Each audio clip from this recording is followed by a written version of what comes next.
Jay Shear. Jay Shear. Jay Shear. Jay Shear, business consultant. Jay Shear. Jay Shear Business Consulting.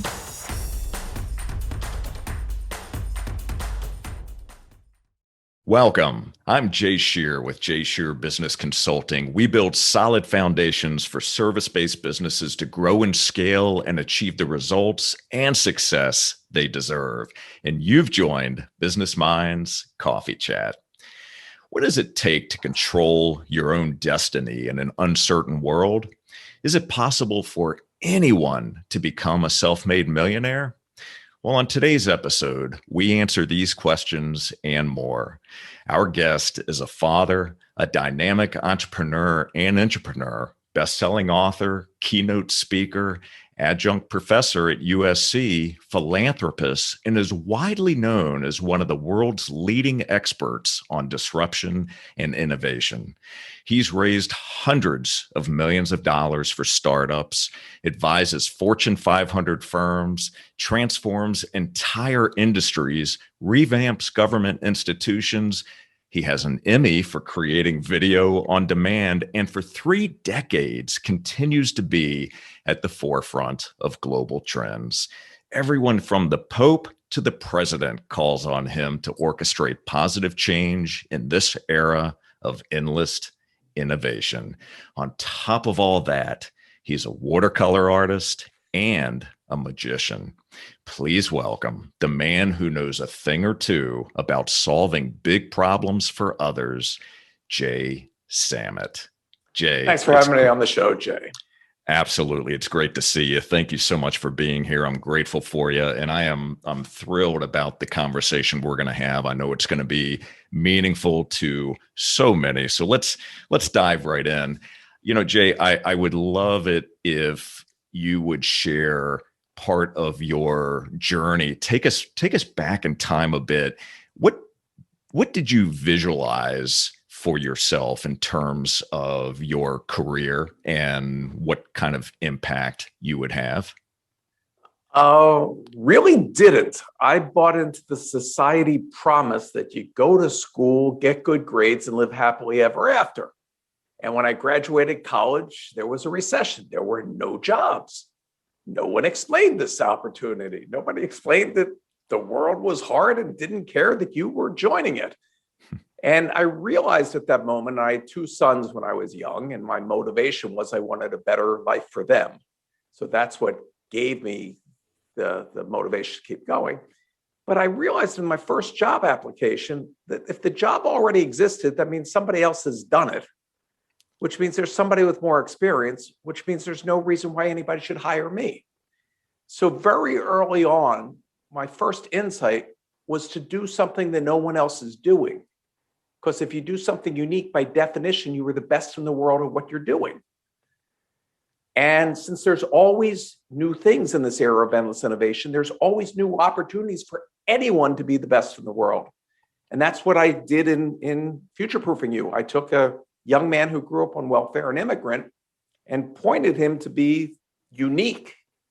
Same skill sets that he had before when he was couch surfing and basically homeless.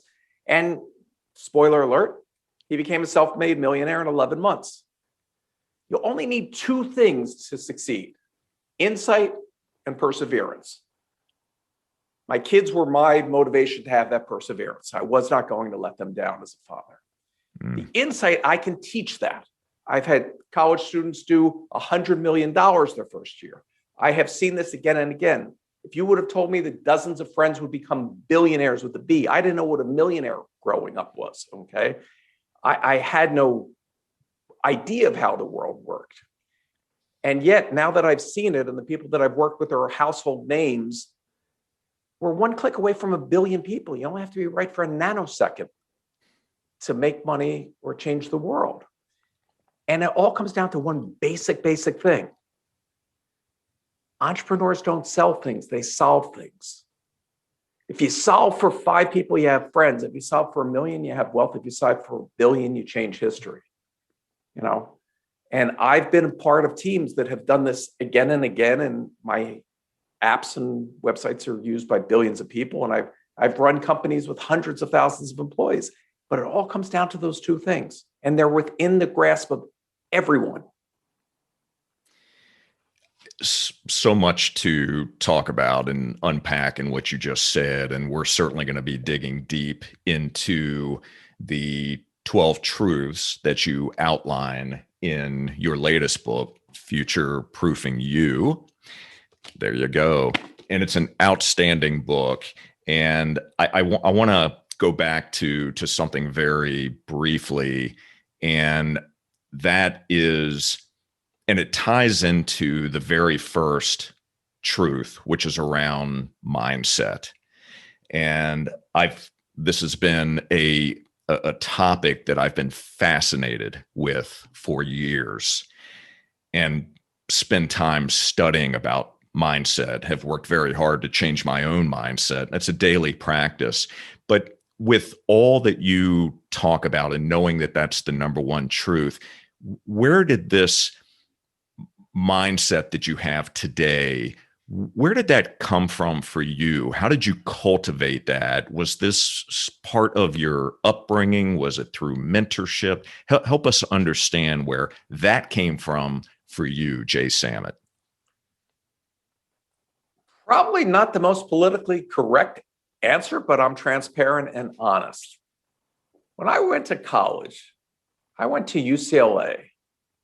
It had 40,000 students, which meant 20,000 beautiful women, okay?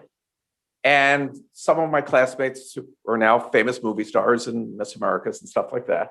And I noticed that no one asked the best looking women out. And I couldn't understand this. So I thought to myself, if I go up and ask, Heather Locklear or whoever out, if they say yes, it's the greatest day of my life.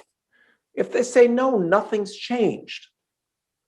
So I realized early on that if you think you can or you think you can't, you're right.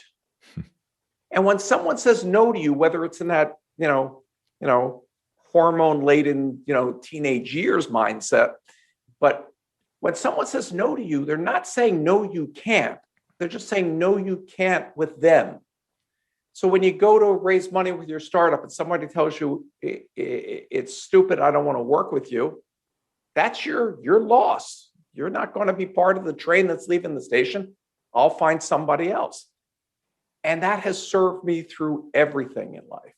And so in Future Proofing You, how do I take a young man, immigrant to this country, no social network, knows nobody, grew up around welfare and a fixed mindset of, life sucks and there's scarcity. How do I switch that so fast that he can achieve this goal in a year?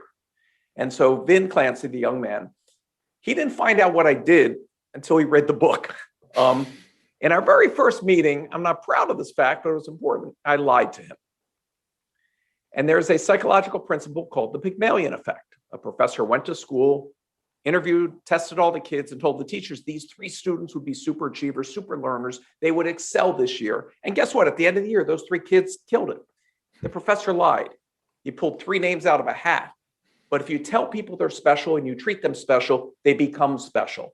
So I told Vin, I interviewed over 100 candidates, and he was the only one that had all the attributes to be a self-made millionaire.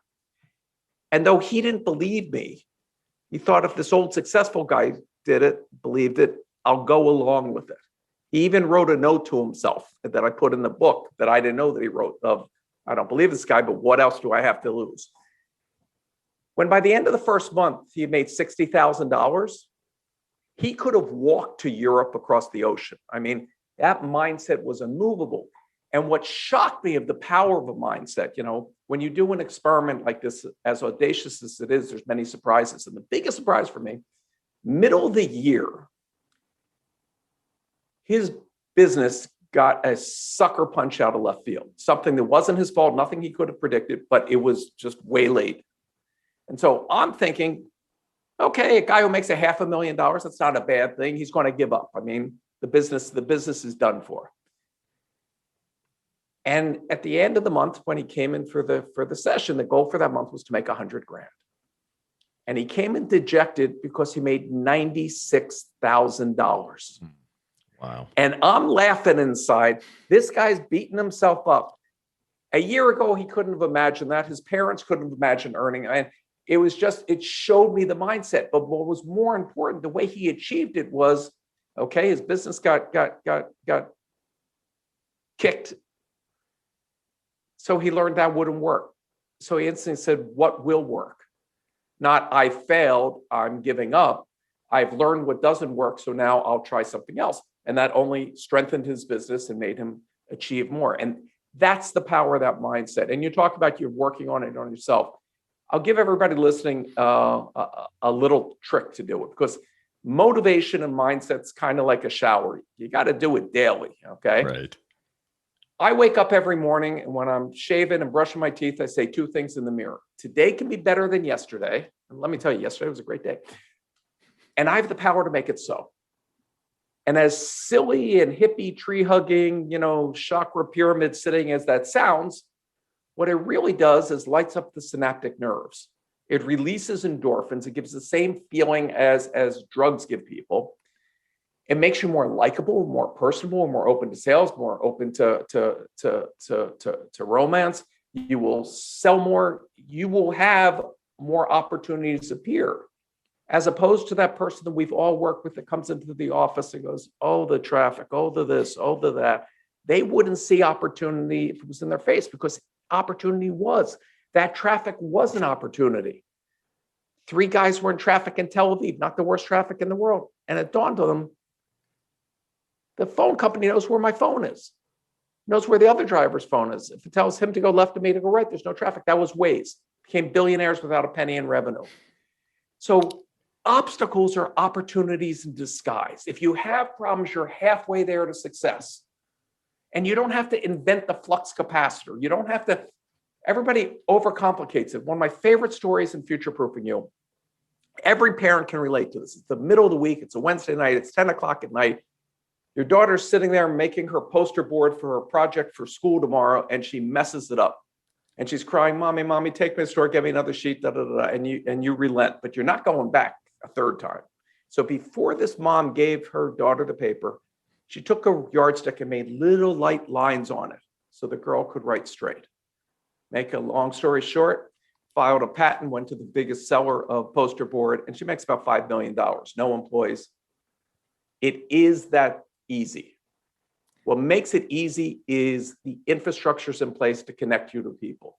You watch Shark Tank and you see all these people that put something up on the web that solves a problem that somebody else didn't think about. And, success. It's not that it happens automatically. It's not that this is a get-rich-quick scheme. Vin Clancy was willing to work harder than most people will for 1 year so that he can live in a manner most people can't for the rest of his life. I think that's a fair exchange. Oh, absolutely. And I want to talk about problems for a moment, because you speak a lot about solving problems, solving bigger problems, and that's one of the main reasons why you work with so many very well-known individuals, very well-known companies, because you understand the power of being able to think bigger and solve bigger challenges. You give an exercise in the book about looking for problems. Can you share that with our listeners? So if you only need 2 things, insight and perseverance, let's knock insight off. Here is how by the end of this month, anybody hearing my voice will have more deal flow, more opportunity than the biggest venture capital firms. Comes down to this. Today, not tomorrow, start today, write down 3 problems in your life. How hard can that be? We gave you one, you were stuck in traffic, okay, whatever it is. But do this every day for 30 days. First day is kind of easy, second day. By day 3 or day 4, you want to tap out, I have no more problems. Yes, you do, but you live your life on autopilot so much that every minor inconvenience you've forgotten is an inconvenience, it's just part of life. So a reader and now friend, Larry Tversky, was taking his medicine one morning. The phone rings. Then he's like, oh, did I take my pill or didn't I? Wait, if I take too many, OD. If I don't take enough, don't stay healthy. This is a problem. And he ruminated on it, and he realized you could take a little 25-cent Happy Meal watch put it on the lid, and oh, it was open 2 minutes ago. Yes, I did take it. Oh, it was open 8 hours ago. No, I didn't. Wait, you could have Bluetooth. Now I know whether grandma took her medicine. Or you can lock it. So now a doctor can make sure that you don't take opioids too often. Anyway, it became timer cap. It's in every pharmacy around the world. Comes down to that basic premise. There was a woman who had a problem that guys can't relate to. She had a sales job in Florida. It's hot, sticky, humid Florida that required her to wear pantyhose. She wanted to wear open-toe sandals. It looks horrible. Uses a scissors. She plays around. She comes up with a new idea in women's hosiery. Takes it to the men who run all those companies. And one guy literally took her business card and ripped it up in her face. She did not have a spare penny to her name. But she did have enough to go into Barnes & Noble and buy a copy of Patents for Dummies. She wrote her own patent. This isn't some Ivy League person, okay? And today, Sarah Blakely and Spanx is a multi-billion-dollar empire by solving a problem every woman, is taught to think that they have, which is, body image. So I just teach people how to do these exercises and how to do it. One of the 12 truths is everything is a high-tech startup. And that stops people in their tracks. I'm not an engineer. I'm not techie. Steve Jobs created the world's first $1 trillion company, and everybody listening to my voice right now has written as much code or more than Steve Jobs. Steve couldn't write code. He couldn't read code. Wozniak could. So he gave a piece of his startup to the world's smartest guy on computers at that time. So that goes back to this fixed mindset. Most people were taught in 4th grade that business goes like this. I buy banana for $1. I sell it to you for $2. That's how I make money. I make money by taking your money. It's a dog-eat-dog world, or in game theory, there's only so much to go around, okay? And so it's like a poker game. You can only win what's on the table. That's not how a new self-made billionaire is happening every 48 hours. Let that sink in. I don't know what you did for the weekend, Jay, but you're a slacker. So if I went to you, so my last startup I sold for $200 million, okay? If I said, I'm starting a new company, I'll sell you 10% for $10,000. What do I now have? I have $10,000 in cash and $90,000 in equity that I created, not the Federal Reserve, not the government. I could hire people with that, like the Wozniak example. I could buy things with that. Entrepreneurs actually create wealth. And so if you understand that there is abundance, that solving problems and ideas creates wealth, not shifts wealth, then you'll understand why there are mentors that want to help you. One of the 12 truths, don't fly solo. You cannot have all the expertise that you need. So why not use a tool like LinkedIn? I mean, when Reid Hoffman got stuck trying to launch LinkedIn, he called me to help him take it to the next level. But LinkedIn's a great tool for identifying people in your field, your industry, that have the connections, that have made some of the mistakes that you will inevitably make. Or you can have somebody that has the scars on the back give you a helping hand. Incredible. So for those that are watching and listening right now, there is so much value that's being provided to you right now. And Jay goes into detail in his latest book. And I've got to say that, as I was reading this book, this to me it's a true roadmap, right? It is a roadmap for being able to achieve your goals, to be able to achieve success in your own life. And what I love about this, and Jay, I'm going to go back to you on this one, but what I love about it is that you have actually lived these principles yourself, right? And you said, okay, let's take a test case and be able to prove that these truths are, in fact, exactly that. And so I love how the book unfolds and it walks you through step by step on each of these areas.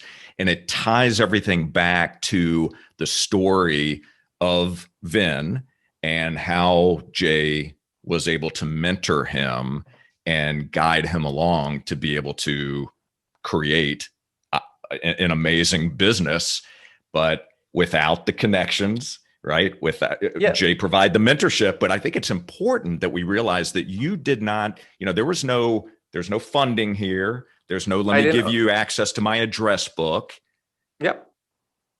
I wanted to be a level playing field. The genesis of this audacious thing was I've been trying to pay it forward. Okay. When my soapbox for a second, when I saw what happened in Congress in January, okay, what I saw was thousands of people feeling left out, left behind, fighting over the leftovers. In the pandemic, the bottom 140 million Americans own zero.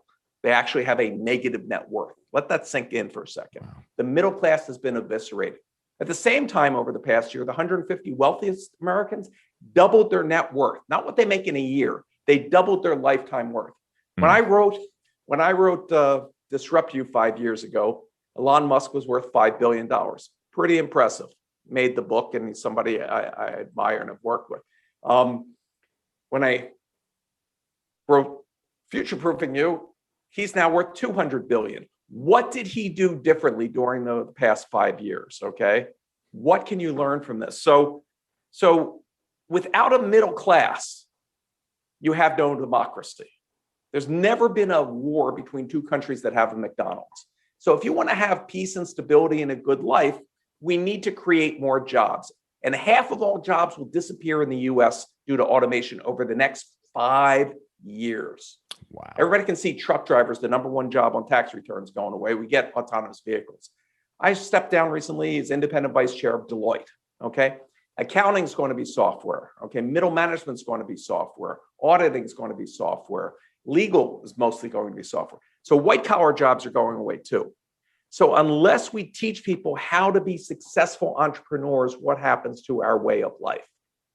Our educational system taught you to be a factory worker, enough reading, enough writing to help make someone else's dream come true. The IQ test was invented by the military to see who was worth trading and who's cannon fodder. Okay. So no one's been looking out for you. And your parents and teachers and well-wishers, their main goal was to shield you from pain of failing. So they steered you to take this safe job, take the this, take the that. There is no secure job. 100-year-old companies disappear every day. So it is the illusion of security that's robbing your future. And if you're going to a job that pays you just enough to show up, but not enough to care, it doesn't let you live your life or your family the way you want, you're giving up your life, the most precious gift you'll ever get. For what? Your life should be, the purpose of life should be to live a life of purpose, to try to make the world better, try to do something. Whatever it is, at every stage of life, there's something that you can add value. I hate when parents ask kids, what do you want to be when you grow up? Okay. The question should be, what problem do you want to solve when you grow up? Because at each stage of their life, they're going to see things that they wish the world was better.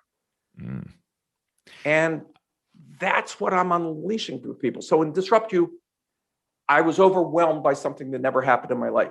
The email when you're a public CEO is, I hate you, I hate your company, we're suing, problem.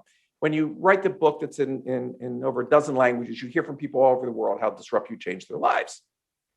Dentists in Pakistan, amazing notes. I call them love letters. It makes my day. But occasionally I get, usually from a millennial, this is all motivational. This is all shows theory and stuff, but I could never do it. It doesn't apply to them. And so I took the onus in communication. If the other person doesn't get it, it's not their fault. It's I failed to communicate. So the purpose of this experiment was to find somebody from that generation, and could I learn from them? And could I share this knowledge and give a proof case? Not the charlatans that have all these channels on YouTube about how to make money, but just give the practical, real truths. So for the price of a macchiato and a donut, you can change your life. I'm not doing this to make any money. It truly is an incredible book. And like most things, it's one thing to read, it's one thing to listen, it's another thing to actually apply the the lessons that you learn. So for all of you, not only should you immediately go out and purchase a copy of this book, but make sure that you are digging into it and applying the lessons that are learned, because in order for change to happen, you have to do something different. You have to take action. And Everybody thinks of changing the world, but no one thinks of changing themselves. And just to be crystal clear to the audience, there is no upsell here. If you go to jsamet.com, you cannot buy a single thing. You can't get a t-shirt with my face on it. I'm sorry to disappoint. What you can get are free workbooks. So when you're reading Disrupt You or Future Proofing You, at the end of each chapter, you can do exercises to start making your life plan. And I'll take it one step further, because I listen to my readers, okay? I'm giving up my privacy. I'm giving up my time to try to help. So why wouldn't I be listening? So I heard after Future Proofing You, the audiobook hit #1 in new releases on Audible. I was amazed and thankful. But I heard from everybody, well, you did it for this guy immigrant. Why can I be your next mentor? I'm an Albanian juggler. I'm a South American poet. Whatever. I've heard from all over. So my answer is yes. What I'm going to announce on your show is in June, we're letting people sign up. And again, all free. There's no upsell here. We're starting a Facebook group. We're going to take 1,000 people this year, starting July 1, and see if we can turn them into 1,000 millionaires in 12 months. Take people from all over the world. And the difference here is I'm not doing one-on-one mentorship. Do the math. I can't sit down with 1,000 people. I will do group mentorship, but more importantly, and this is what I've learned from teaching this at the university level, is we can have the village help each other. So you may all start this with an idea that you think is your best idea that you came out of the 30-day problem, and then you're going to meet somebody else that's in the Facebook group and go, wow, your idea is so much better than mine. I have skills that can move that forward. So they'll find other like-minded people, because what happens is brilliant ideas are like moths to a flame. You will get greatest minds. So when you hear that I've worked with Bill Gates and Steve Jobs and Geffen and Branson and all these names, you go, oh, he must be super connected. No, I was a lunatic sitting out nowhere. But some of my ideas turned out to be world-changing enough to get the president or the Pope interested. So this is what you have the opportunity. So I'm going to try another experiment. When I set out with Vin, I didn't know whether it would work. I'm so glad Vin did the heavy lifting. When people thank me for changing their lives, I say, no, you did the hard work. I just held up the mirror. But I'm trying to pay it forward. And I truly believe that if you can allow these people to find each other, it's not difficult. There's no shortage of capital. There's no gatekeepers blocking access to any markets. And what the pandemic proved is you don't have to live in a major city and pay high rent. You don't have to live in a first world country. We're all one click away. 7 billion people. You don't have to sell to 7 billion people, but if you're connected to them, you can definitely find the ones that need your solution. Remember, nobody went into a hardware store to buy a 1/4-inch drill bit. What they wanted was a 1/4-inch hole. Solve a problem, solve for others. And if you're solving for something that has meaning to you, that will get you through the rough spots. Because if you can cultivate passion from perseverance, you're unstoppable. Love that. I want to chat for a moment about fear and failure, two truths that you also cover in the book. Just very briefly, tell us your philosophy on fear and then also on failure. So there's few things that tick me off more than charlatans and social media saying fear isn't real and you got to overcome your fear and put fear out of your mind and fear is fake and fear doesn't exist. BS. We are biologically hardwired at the central core, the oldest part of our brain, the part that's known as the lizard brain, to be fearful. We have a fight or flight instinct that the first nanosecond when you walk into a room, before I know anything, my body's saying, is this person here to kill me, eat me? Do I run? What do I do? So you cannot put fear out of your mind. So if you're afraid of starting a business and giving up your job, if you're afraid of failing, if you're afraid of being embarrassed, if you're afraid of losing your money, if you're afraid of losing other people's money, all of those fears are real. But picture, if you will, for a moment, you're walking down the sidewalk thinking about those fears. Should I give up my job? Should I start something? Should I do something? And a giant 18-wheel semi-truck loaded with explosives is barreling down the sidewalk as if it's, a Die Hard movie. What is going through your mind, Jay, at that exact moment? You have an existential threat. Are you thinking about anything else at that moment other than how do I get out of the way of this truck so that I live? No. Which means that you can prioritize fear. So when somebody's about to kill you, you don't care if you look embarrassed, okay? You don't care about anything other than not giving up your life. So if you're going to a job that isn't giving you satisfaction and you're trading a day of your life that turns into a week, a month, a year, you're going to wake up one day and have given up your life. Just like that truck. Because of those silly fears, it doesn't make sense. And if you don't believe me, if your grandparents are alive, ask them this question or visit a senior center because old people need love too. And ask people their biggest regret in life. And it won't be what they failed at, it'll be what they failed to try. Because when you fail, you don't end up where you started. You either earn or you learn. But either way, you're propelled forward and you will fail your way to success. Walt Disney's first company of failure, Henry Ford's first company of failure. Two guys I worked with at the beginning of my career had the most genius idea of all time. Hook up computers to traffic lights to reduce traffic in cities. It's called trafo data. City planners laughed at it. They didn't know what a computer was. So Bill Gates and Paul Allen's first company went belly up. Wow. Their second company, Microsoft, did a wee bit better.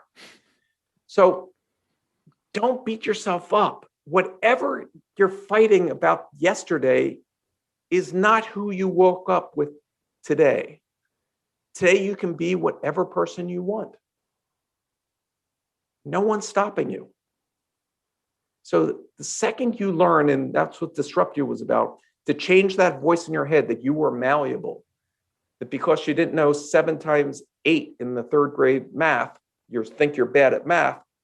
If I put you in 3rd grade today, you'd kick butt. So if you can change that voice, you then realize you can change anything in your environment. The only person stopping you is you. Taking off those blinders, getting out of that matrix mindset is so freeing, so gratifying, and success comes from that. So powerful.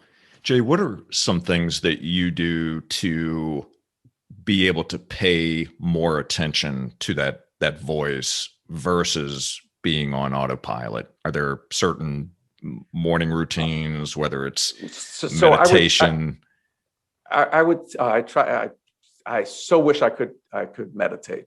For me, watercolors is the way that I meditate because the timing of the wetness of the paper and the thing, you have complete concentration. It's the only time my brain slows down. But I, whether by nature or by practice, have no routine. And so that makes me less on autopilot. I don't get up at the same time. I don't go to bed at the same time. I don't, I just have never been a routine oriented. I once was a CEO of a company and the chairman pulled me aside after a board meeting and goes, "Don't you want to be known as a button-down CEO?" And I thought for a second, I go, "No, I want to be known as a revolutionary guy that goes and does new things. You can hire a whole bunch of other people to do the details." So I'm just wired that way, but everybody has a superpower, right? For me, I'm dyslexic. My brain's wired different. 1 out of 3 CEOs of Fortune 500 companies are dyslexic. When I was a kid, I was told basically I was stupid. But if you can lean into what makes you different and makes you unique, that's where your success comes from. There was a young man that I write about in the book that if you'll recall, that he had ADHD, and he hated the drugs that they made him take in middle school because you're in a fog. But it was the only time he could slow down his brain was when he was swimming in the backyard pool. So he begged his mom and his doctors, if I promise to swim every day, will you let me get off the meds? And they said, okay. And he kept his word, and he swam every day. So much by the time his teenage years were over, he had 17 Olympic medals, and you know him as Michael Phelps. His superpower wasn't swimming. His superpower was leaning into the ADHD and conquering something in himself. So amazing. So amazing. And as you say in this book, and as you've said many times before, anyone can do this, right? Anyone can do this. It's inside of you. But having the right mentors, surrounding yourself with the right people who are doing the things that you want to do, the group that you're creating, this Facebook group, and creating this opportunity. It's like almost like a mastermind group where you're bringing people together. You're going to mentor them as a group, but they can also mentor one another, learn from one another, make powerful connections, share ideas, challenge each other's beliefs. It's incredible.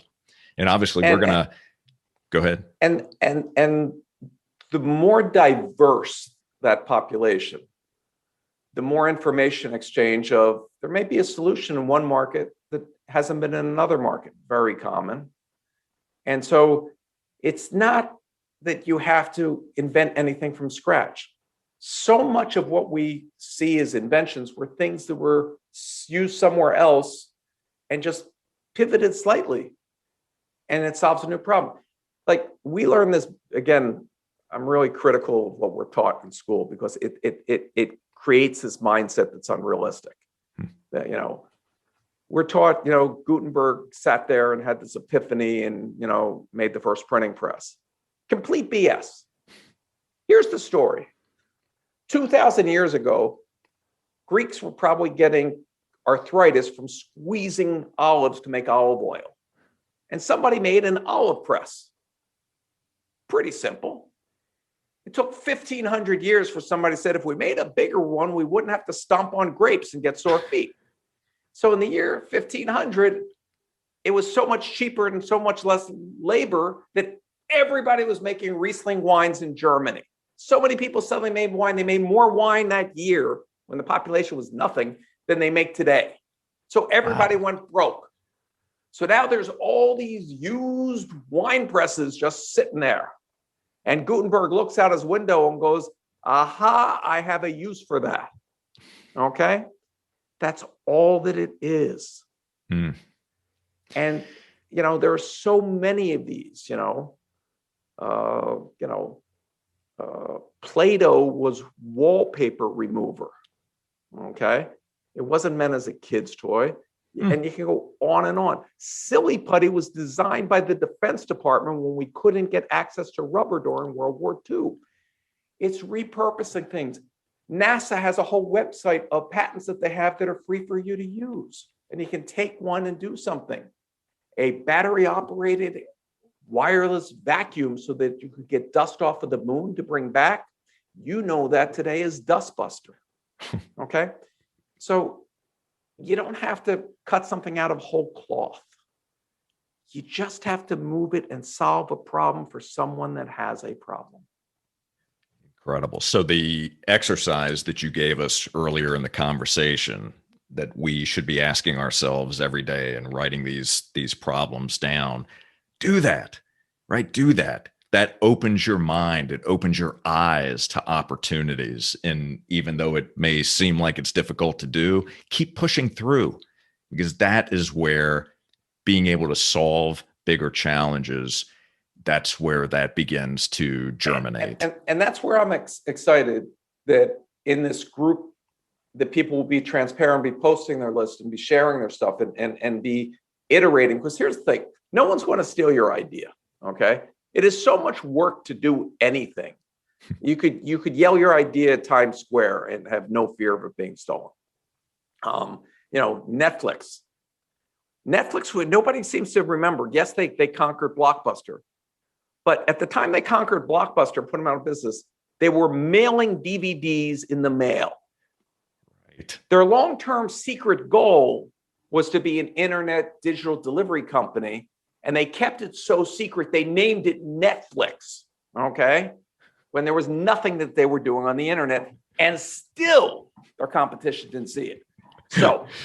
So don't have that fear. And as I said, I mean, when I was in my late 20s, maybe early 30s, I'd have to look up the exact year. I had a teeny software company. I was doing well, but 20 people, my first company.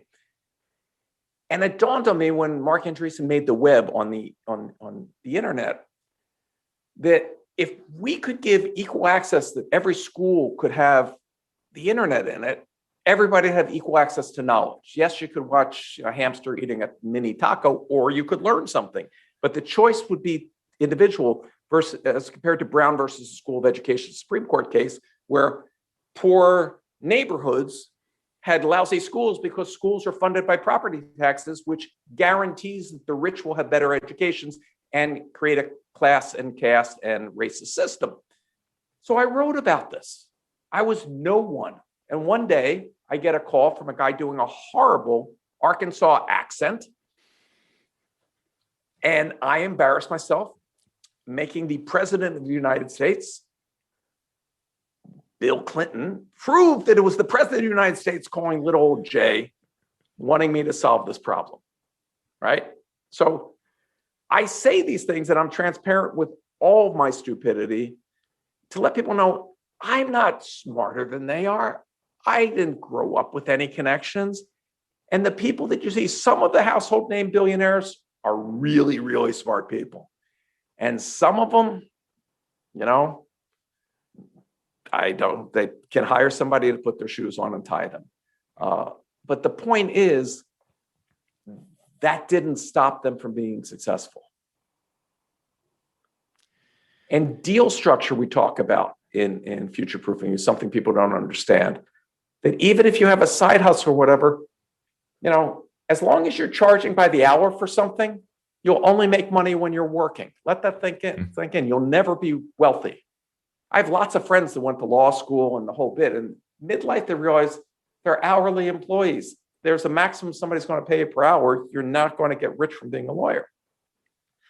But as I taught with Vin, if you set a stretch goal, what's your goal for this piece of marketing? If I can get, you want $100,000 in sales. If I get $1 million in sales off of this, can I get a $100,000 bonus? Who would say no to that? Now you're aligned in their goals. Now you can start amassing wealth. And so much of what we see out there, people didn't make money the way that you think they did. And I try to make that transparent and make that obvious. The highest paid artist in the world, talk about painting, was a guy who's no one ever heard of, but he did one painting that made him a billionaire. One painting. Zuckerberg wanted his startup to have cool spray painted murals in their offices, but he couldn't afford this street artist. So he said, I'll give you some stock in exchange for the $30,000 that you wanted to charge to paint our conference room. That stock went on to be worth $1 billion. Now, the artist didn't structure the deal. He got the opportunity, but he leaned in and said yes. Okay. I didn't have this advice when I was starting out. I was offered to sell my whole first company for a third of another company. That third of Activision's about $9 billion. So yes, I've made huge mistakes, but I have a perfect life. I have nothing to complain about. I've learned from those things. They've gotten me to where I am. They've made me who I am.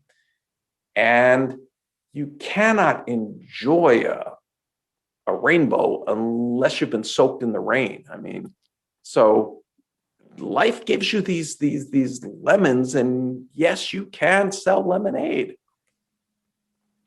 Gosh, I tell you, such an incredible mindset, and it goes right back to that truth number one that just really becomes the foundation for all of it, for how we live our lives, how we move forward, right? Taking chances, collaborating, being open to new 100%. ideas, everything. It's incredible.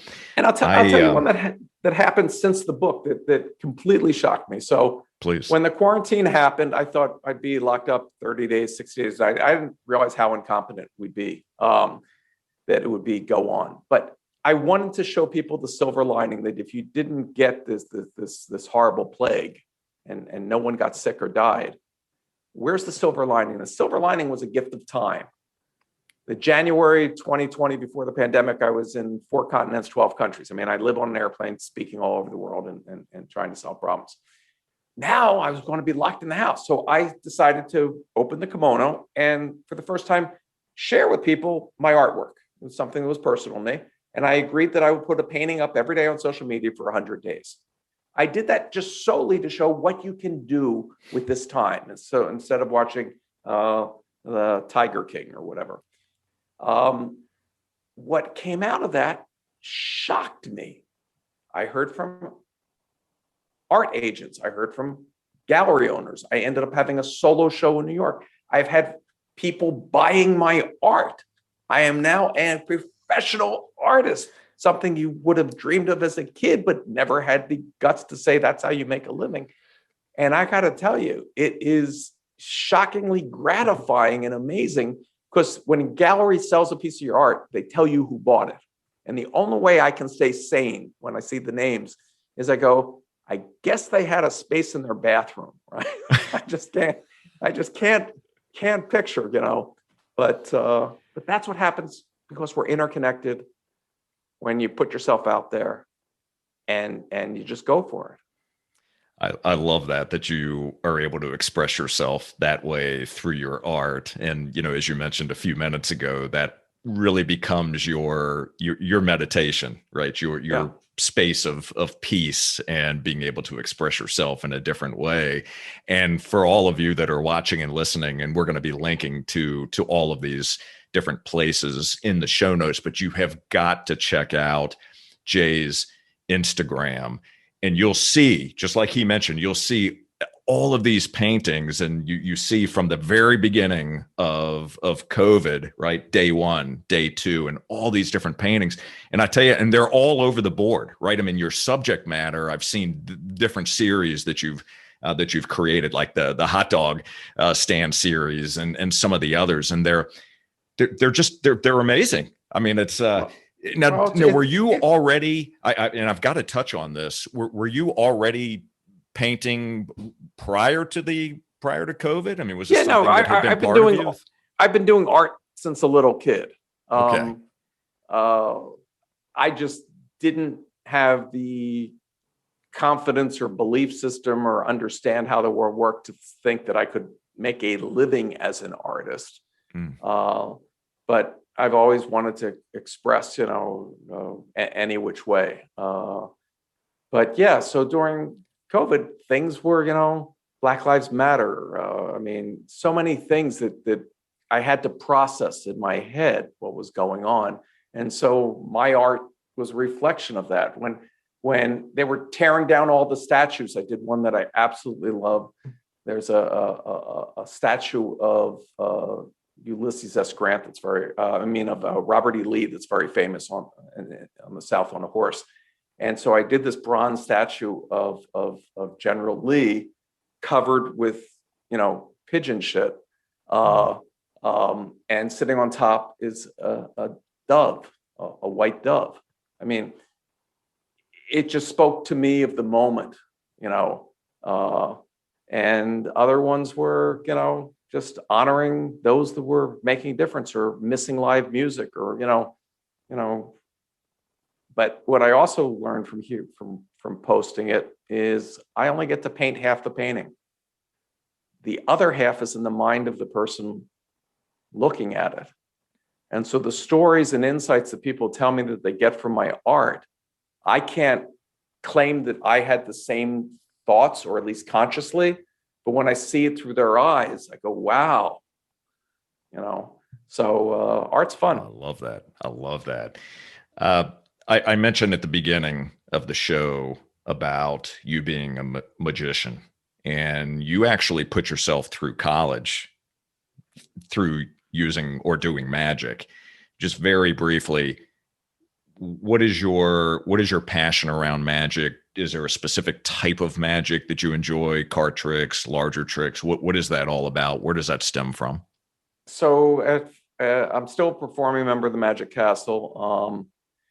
When I was 4, I saw a magician, and watching the effect he had not only over kids, but of adults that are supposed to know how the world works, and getting everybody to suspend disbelief for a second, that was a power that I wanted to have. And what I realized as an adult is when you go to see a dancer, you want to see them jump their highest. When you want to see a singer, you want them to hit every note. You want to see the best performance of your life. When you go to see a magician, you want to see them fail. The audience is against you. They're trying to figure it out. The best training anyone can have for business. Because if you can win over that audience, you can win over that boardroom, you can win over that investor. You can get them to see a new reality, your reality. Wow. And it's a great confidence builder. Fantastic. Love it. So before I ask my final question to you, Jay, please share with us where we can connect with you, consume your content. So I a repository of all my Wall Street Journal and Fortune articles is jsamit.com. My name, JAYSAMIT.com. You can get the 2 free workbooks there and see where I'm speaking when the world opens up. Love to meet everybody. If you're really into the art, there's jsamitart.com, where I just put up the art. You can link to me on LinkedIn. You can follow me on Facebook. I'm over the limit, so you can't friend me. You can join the J Samit Millionaire group on Facebook when we open that up, and Instagram. Pretty easy and accessible. Absolutely. Well, I love it. This has been an amazing conversation. So here is my final question to you.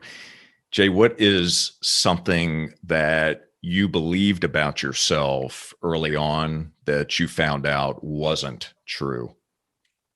Oh, great question. So when I was writing Disrupt You and telling people that they had to change that voice, I realized I was being a partial hypocrite.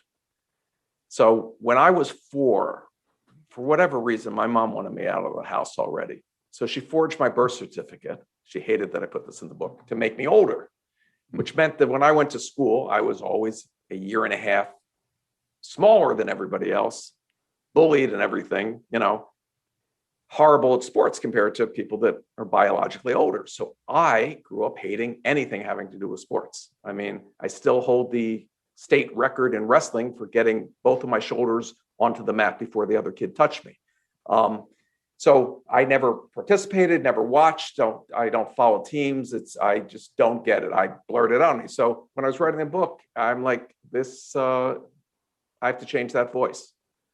So I had somebody that was working for me that was a former Olympic wrestler, gave me some exercises. I did them religiously, did a thing, suddenly got in better shape than, I was at 10 or 20 or whatever.